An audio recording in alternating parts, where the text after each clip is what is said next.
Okay sir అన్నా. Okay sir అన్నా, ఇంకా మాట్లాడలేదన్నా, చూడు మాట్లాడలేదు ఇంకా.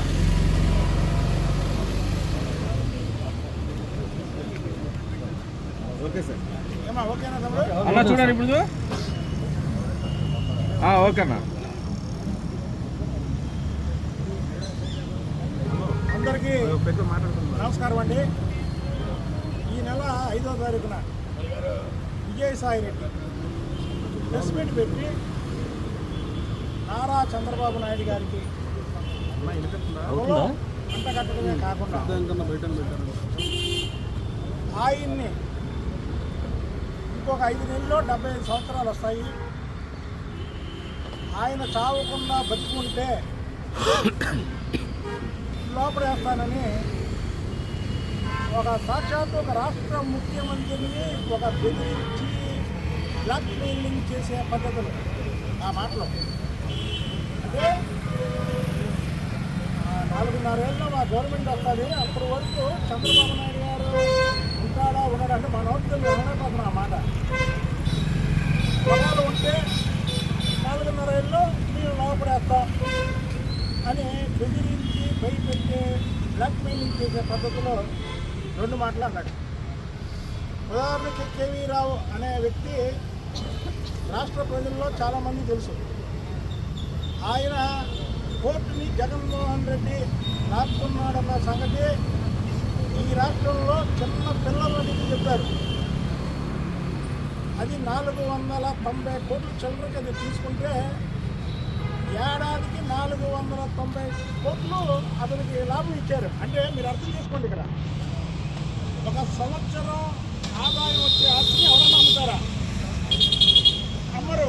ఆయనకు అమ్మాల్సిన అవసరం లేదు. సరే, అది ఆయన తీసుకున్నారు. నేను ఎంతగానో ఎక్కువ మాట్లాడాను. అయితే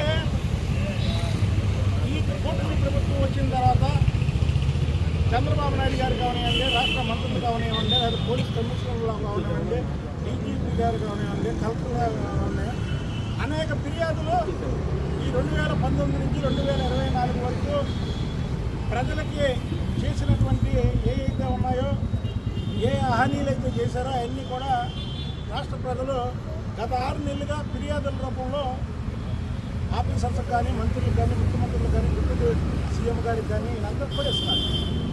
దానిలో భాగంగా కేవీ రావు గారు కేసు పెట్టారు.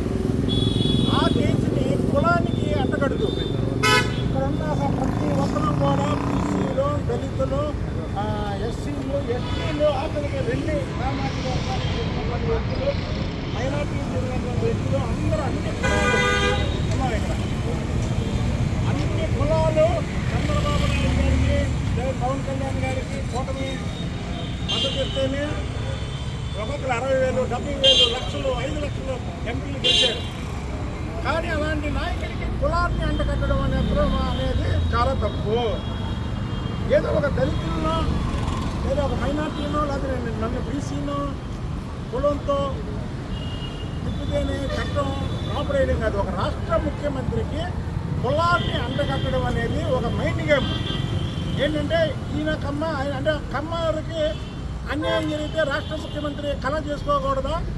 అంటే ఇతను కమ్మ, ఇతనికి ఎక్కడైతే చంద్రబాబు నాయుడు గారు యాక్షన్లోకి దిగుతాడో, యాక్షన్లోకి దిగి ఉన్న ఎవరైతే వీళ్ళ ఫ్యామిలీని చంపుతారని బెదిరించారో వాళ్ళందరూ లోపడేస్తాడో జగన్మోహన్ రెడ్డితో సహా అని ముందే దీనికి ఒక మైండ్ గేమ్ ఆడుతూ కులాన్ని అంటగట్టడమే కాకుండా చంద్రబాబు నాయుడు గారిని ఒక వార్ ఇచ్చే పద్ధతిలో మాట్లాడడం చేశారు.